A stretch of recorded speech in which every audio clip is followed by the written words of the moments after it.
ஓம் கணபதி. வணக்கம் ஐயா. இன்றைக்கி நம்ம பார்க்க போகிற விஷயம் ஸ்ரீ மகாலட்சுமி அருள் நிரந்தரமாக நம்முடன் வாசா செய்ய பரிகாரங்களை பற்றி பார்க்க போகிறோம்.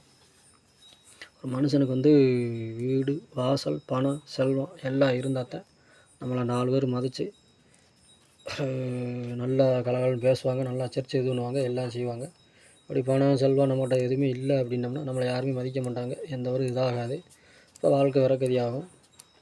சில தொழில் பார்த்து சிலர் வேலைகள் பார்த்தோம், ஓடி ஓடி உழைச்சோம், கையில் பணங்கள் மிஞ்சாது, சேர்க்க முடியாது, ஏதாவது விரைய செலவு ஏற்பட்டுகிட்டே இருக்கும். இந்த விரைய செலவு நீங்கி பணங்கள் நம்ம எப்போதும் நம்ம கையில் தங்கியிருக்க அதுக்கு பரிகார வழிமுறைகளை பார்ப்போம். முதல் பரிகாரம் விநாயகர் கோயிலுக்கு 41 நாள் தொடர்ந்து ஒரு நாளைக்கு பிடிச்சபடி அருகும் 3 வாழைப்பழமும் வச்சு விநாயகர் பெருமனை கும்பிட்டுவாங்க. வற்றாத செல்வம் சேர்ந்துக்கிட்டே இருக்கும், பணங்கள் கையில் தங்கும், செல்வம் சேர்ந்துக்கிட்டே இருக்கும். 2வது பரிகாரம் தொழில் பார்த்து வியாபாரம் பார்த்து தொழில் ஓடாமல் மன கஷ்டம் இருக்கிறவங்க 1 லிட்ரு பசும்பால், அதில் 100 கிராம் பார்லி அரிசி கலந்து ஏதாவது ஒரு கிழமையில் மாதம் ஒரு தடவை ஓடுற ஆற்றுல இப்படி விட்டுவாங்க.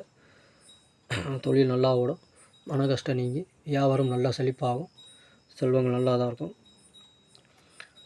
சனிக்கிழமை காலையில் 6 to 8 அரச மரத்துக்கு ஒரு குடம் தண்ணி ஊற்றி 3 முறை சுற்றி பத்தி சுடம் மாதிரி தொட்டு கும்பிட்டு முடிவாங்க. தொடர்ந்து இந்த சனிக்கிழமை இந்த அரச மரத்துக்கு தண்ணி ஊற்றி இந்த பரிகாரத்தை செஞ்சுவாங்க.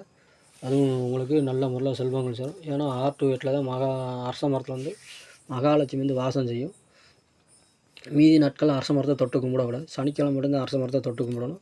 இப்படி செஞ்சு வந்தோம்னா செல்வங்கள் பெருகி வரும். 4வது உங்களுக்கு ஆண்கள் வலது சுண்டு வரலாம், பெண்கள் இடது சுண்டு வரலாம். ஒரு வெள்ளி மோதிரமோ இல்லைன்னா வெள்ளி வளையமோ போட்டு வந்தோம்னா மகாலட்சுமி எப்போதும் நம்மகிட்ட ஈர்த்துக்கிட்டே இருக்கும், செல்வங்கள் பெருகும்.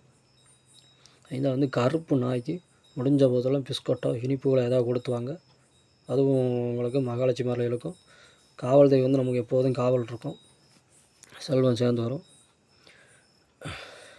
6வது பொருளாதார நெருக்கடியில் இருக்கவங்க சனிக்கிழமை அன்று தொழில் விஷயமாக பேசவோ, பணம் கொடுக்கவோ, வீடு மாற்றவோ, வீடு வாங்கவோ, வீடு கட்ட ஆரம்பிக்கவோ எந்த ஒரு இதையும் செய்யக்கூடாது.